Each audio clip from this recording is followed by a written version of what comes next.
Excellencies, as we mark the 80th anniversary of the United Nations, Africa also marks 20 years since the Ezulwini Consensus and the City Declaration, the two historic milestones that establishes the common African position on UN Security Council reforms.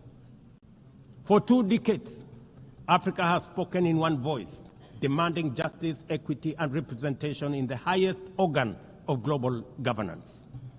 This demand, however, continues to be ignored, deferred, or endlessly debated to the detriment of both Africa and the legitimacy of the United Nations itself.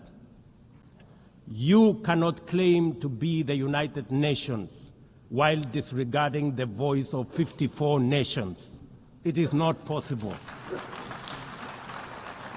Africa is no longer willing to wait on the margins of global governance while decisions about peace, security, and development are made without our understanding, without our perspectives, and without our voice.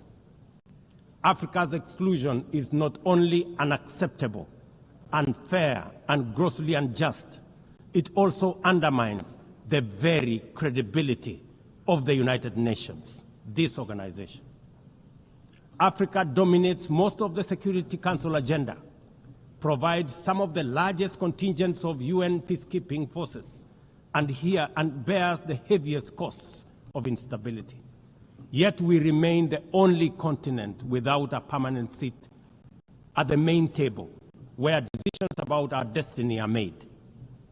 Africa deserves, ladies and gentlemen, at the very least, 2 permanent seats with full rights, including the right to veto, and 2 additional non-permanent seats on the United Nations Security Council. The world